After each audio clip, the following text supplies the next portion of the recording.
There were a lot of questions about the Epstein files. There were no answers about the Epstein files. Bondi answered none of them. You know, the author Michael Wolff, who has interviewed Trump repeatedly, says he's seen about a dozen photographs of Trump and Jeffrey Epstein with topless women. Trump's BF Jeff kept them in his safe and showed them to this guy. So this morning, Rhode Island Senator Sheldon Whitehouse asked Bondi if the FBI found those photos. There's been public reporting that Jeffrey Epstein showed people photos of President Trump with half-naked young women. Brace yourself for absolute chaos, because what just exploded on live TV feels less like late-night comedy and more like a legal thriller nobody saw coming. Jimmy Kimmel didn't just crack jokes this time. He peeled back the curtain on a brand new Donald Trump lawsuit in real time. And the fallout is already spiraling. Screens froze, reactions went wild, and the internet collectively gasped. What was revealed might change everything. And yes, it's really that bad. Now he has sued. Yes, we've got the lawsuit we've all been waiting for, the Hinge lawsuit. Right here in my hot little hands, Joseph Schnitt versus Pam Bondi and the Department of Justice. He wants his job back now that he figured out that he wasn't going to have a quote-unquote romantic relationship with Skylar, whose real name is not even Skylar. She used to work for Turning Point and now works for O'Keefe, who ran something called Project Veritas. If you're enjoying, please subscribe to the channel. It helps more than you think. The night didn't start like a legal earthquake. It started like any other late-night routine. Lights, laughter, that familiar rhythm of jokes bouncing off the studio walls. Then suddenly the mood swerved. The room shifted from punchlines to paperwork, from rim shots to red flags. Where the odds that Donald Trump will finish his term as president have dipped in light of a Republican revolt over the president's BF Jeff, Jeffrey Epstein. Did you hear about this? The House could vote as soon as tomorrow on whether to release the Epstein files, and that vote... A brand new lawsuit involving Donald Trump unfolded on the screen like a plot twist nobody had ordered. But everyone instantly leaned forward to watch. And in that exact moment, the air changed. Not because of drama, because of damage. Know if the FBI found those photographs. You know, Senator Whitehouse, you sit here and make salacious remarks, once again trying to slander President Trump left and right. Didn't hear the word no there, did you? Did you hear it, Kimmel? No. No, I didn't hear it either. Well, maybe it'll help if Senator Whitehouse repeats the question. The question is, did the FBI find those photographs that have been discussed publicly by a witness who claimed Jeffrey Epstein showed them to him? You don't know anything about that. Okay. What unfolded next felt less like a casual reveal and more like watching a slow-motion car crash, narrated by someone who absolutely knew how bad the wreck was about to be.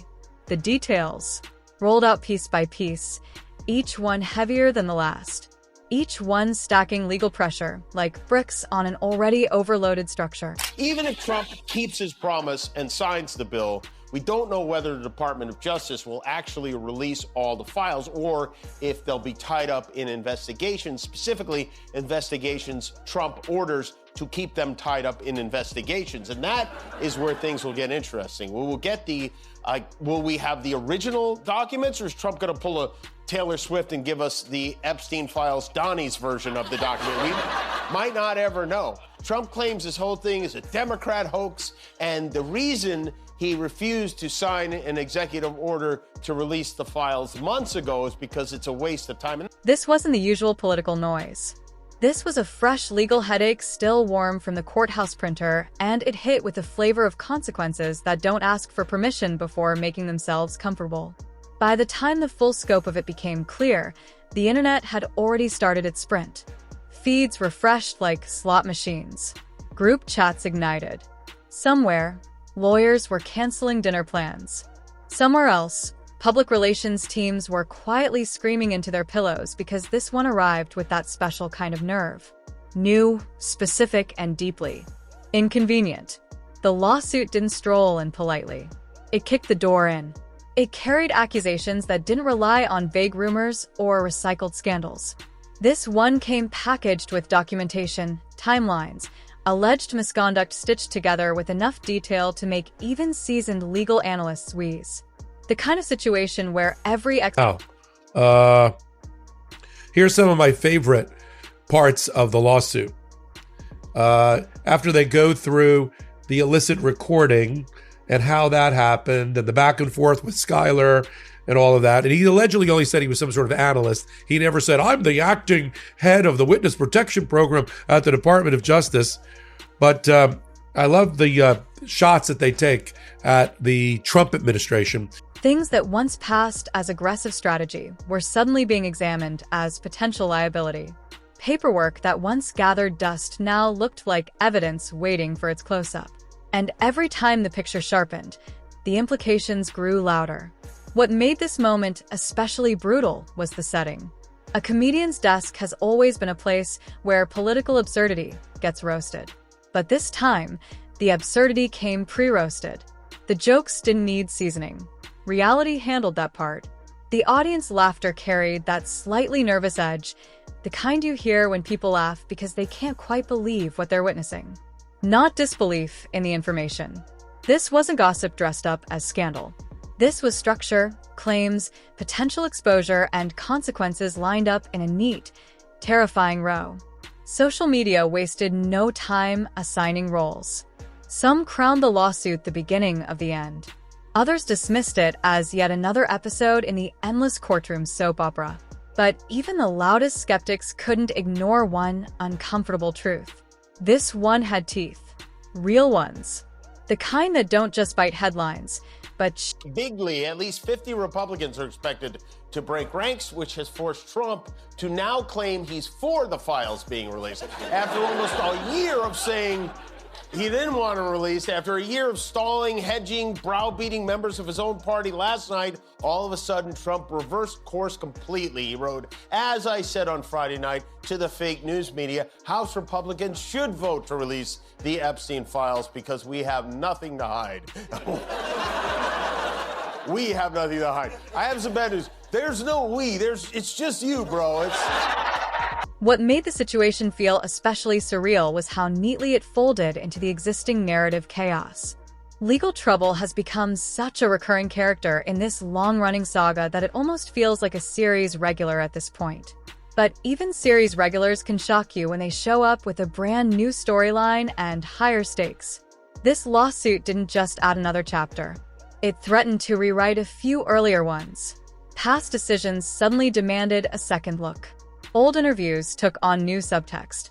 Each archive soundbite felt like a potential exhibit waiting to be sworn into relevance. And all of this unraveled live in front of an audience expecting punchlines, not subpoenas. That contrast was part of what made the moment so electric. Comedy thrives. Did you eat the Polaroids yourself, Attorney General? Please. And then Senator Dick Durbin of Illinois jumped in. Attorney General Bondi, why did you publicly claim to have the Epstein client list waiting for your review and then produce nothing relevant to that claim? Senator Durbin, if you listen to my entire clip on that, I said I had not reviewed it yet, that it was sitting on my desk along with the JFK files, the Martin Luther King files. And I said I had not yet reviewed it. Hey, Dad, you got other things to do. Do you want Bigfoot making your kid trans? Not shadowy hints.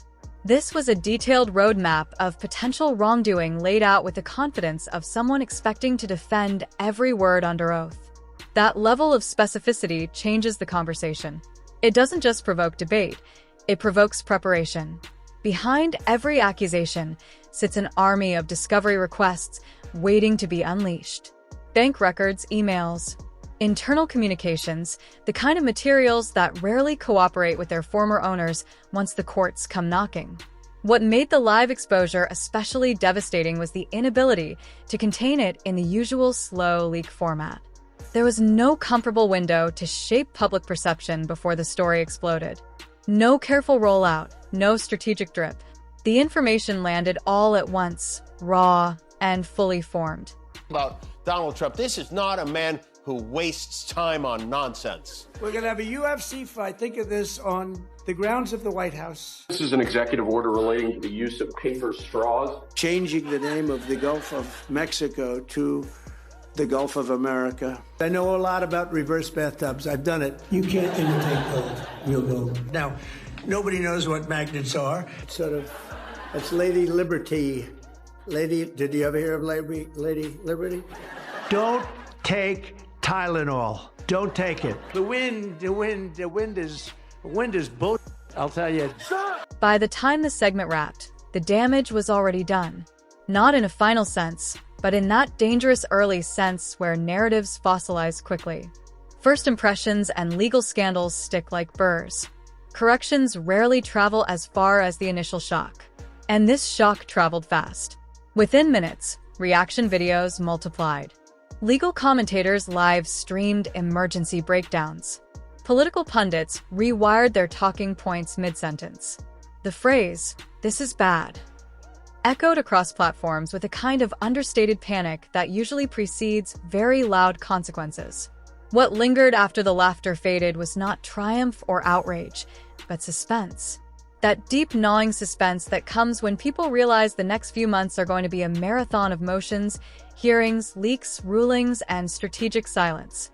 They collect witnesses, documents, and confidence. Somewhere along this road, people knew this moment was coming. Somewhere warnings were likely ignored. Somewhere someone probably said it would all blow over. It did not. So his plan now is hurry up and release the files so I can start saying they're fake.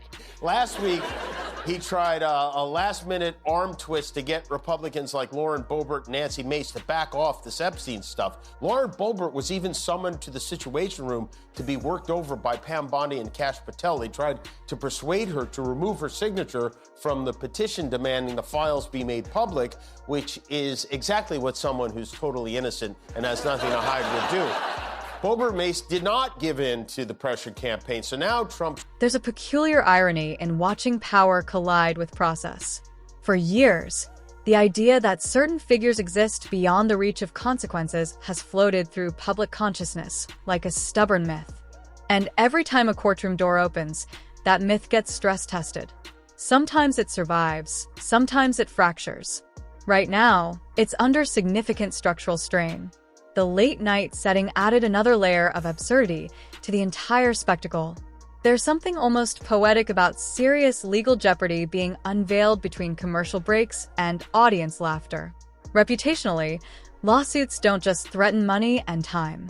They consume attention. They dominate calendars. Friends become careful. Endorsements become conditional. The bravado that thrives in rallies often softens in conference rooms where liability lawyers hold the floor. What we know for sure is that Donald Trump doesn't want us to see these files, which to me is all you need to know. I mean, you walk in on your teenager, he suddenly pulls up the covers and slams his laptop shut.